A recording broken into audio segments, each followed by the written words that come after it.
cortisol, dê algumas funções dele. Glicogenólise, relativa à síntese quebrando o glicogênio para fabricar glicose. Se a pessoa tiver um tumor nessa camada, pode dar um diabetes suprarrenal. Pode ou não pode? Por quê? Porque ela ativa grande produção, quebra do glicogênio, liberando muita glicose. Então você põe um diabetes, mas provocado pela suprarrenal. Outra função do cortisol: regula o metabolismo das reservas ou não?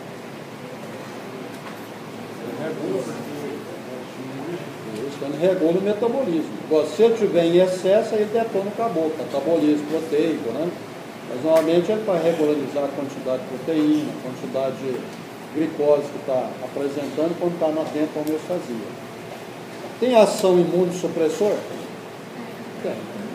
Porque ele bloqueia a síntese, que é a maturação do linfócito T, somente citotóxico, né? E antigamente, no início dos transplantes, que não tinha assim, medicamento mais sofisticado contra a rejeição, utilizava no pós-operatório glicocorticoides, para evitar o quê? Rejeição. Porque ele bloquearia quem? O linfócito T citotóxico, que reconhecia a estrutura como um corpo estranho, e começava a fagocitar. Hoje já tem droga assim, mais sofisticada, quase que não usa glicocorticoide mais nessa relação. O excesso dele pode desencadear osteoporose?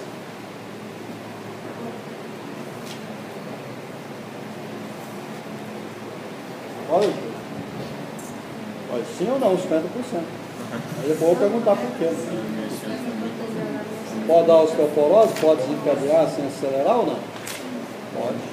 Por quê? Porque o excesso do glicocorticoide, principalmente cortisol, basicamente ele bloqueia a 5-colaide tipo 2. E o colaide tipo 2 e tipo 1, que é a matéria-prima para os fibroblastos na fabricação do osso, que é ativar toda aquela matriz óssea. Então tem essa diminuição nas 5 fibroblastos, que é o colaide tipo 2. E se tem menos quantidade de colágeno, a matriz óssea fica diminuída. Então isso pode desencadear basicamente uma osteoporose. Né? É evidente que para evitar tem que aumentar a síntese de reabsorção de cálcio, né? Lá no rim, absorção de cálcio a nível do intestino, para você manter o perfil de cálcio para repor parte óssea. Tem ação anti-inflamatória? Tem. Inclusive é o único anti-inflamatório endógeno. Isso. Como é que ele trabalha? O professor lá da farmácia vai explicar, vamos dar só uma pinceladinha para facilitar o entendimento. Ele vai lá, mas só que ele vai antes, né? Porque nesse sistema anti-inflamatório a gente tem, que é o fator induzido. Então você tem lá na membrana, tem um fosfolipídio. Toda vez que é agredido por um agente patológico, virótico ou bactéria, então gera o processo inflamatório. Então o fosfolipídio, essa ação inflamatória da toxina ativa um enzima chamado fosfolipase A2, transforma o fosfolipídio no ácido araquidônico. Aí o ácido araquidônico dá as duas ali, que é a ciclooxigenase e a lipooxigenase. E a ciclooxigenase vai liberar os mediadores da inflamação. Quem são? Prostaglandina, histamina, prostaciclina, tromboxana, né? E a lipooxigenase, os leucotrienos. Então isso é a cadeia da inflamação. E o glicocorticoide trabalha lá em cima, bloqueando a fosfolipase A2. Então você não tem ácido araquidônico, você não tem fator inflamatório. Né? Agora se for um hormônio, um medicamento não esteroide, a pessoa tem aí no mercado, vários aí no mercado, cataflã, né? Paracetamol.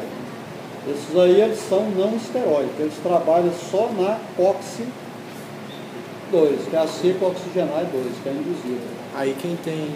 Aí quem tem, isso aí quem tem, por exemplo, bronquite, asma, não pode tomar. Por quê? Porque você bloqueia a síntese da prostaglandina, mas você descarrega tudo no leucotrieno. O leucotrieno é um vasodilatador, Mas nos bronquíolos é um vaso constrictor. Aí se o caboclo já tem bronquite ou asma, se você aumentar, pode levar uma parada respiratória, né? Essa é a ação dele. Como é que ele age para fazer isso? Induz uma proteína chamada lipocortina, e essa lipocortina, então, vai bloquear a fosfolipase A2. Então, você não tem mediador de inflamação. Por isso, assim, as grandes cirurgias seria melhor fazê-las na parte da manhã ou na parte da tarde? Na parte da manhã, tem liberação de cortisol na tarde. Então, o pico dele é no finalzinho da madrugada, 8 horas, você está com o tanque cheio. Então, você tem uma maior quantidade de anti-inflamatório endógeno. Aí você vai fazer uma cirurgia de 5 horas, fazer à noite, quantidade de cortisol já está o quê? Mínima. Então você tem que entrar com muitos medicamentos, que tem a mesma parte do cortisol, a dexametasona, né, tem vários no mercado, para evitar o processo dos efeitos colaterais. E assim os efeitos colaterais na parte final da tarde, eles são mais severos do que na manhã. Você tem um endógeno, como faz o aspecto cirúrgico. Aí o paciente chegou na emergência, que é a cirurgia grande, não tem como fazer tudo de manhã. Né? Esse cara tem que entrar com muito medicamento para tentar diminuir aquele estado inflamatório que pode desencadear para a pessoa. E aquela outra parte interna, produzir o DEA, né? Que é basicamente matéria-prima para fabricar o estrógeno, que é a androstenediona, testosterona, né? Então você teria aquele relacionado ao sistema reprodutor mais expressivamente masculino, né? Se tiver um tumor, pode desencadear efeito virilizante na mulher, né? Uma prodita, né? Todos aqueles fatores podem desencadear. E a medula da suprarrenal, ela funciona como um gânglio pós-ganglionário simpático, mediado pela acetilcolina, e vai sintetizar em maior percentual adrenalina. E uma pequena quantidade de norepinefrina, certo? Que trabalha fazendo todo aquele fator associado ao sistema nervoso autônomo simpático.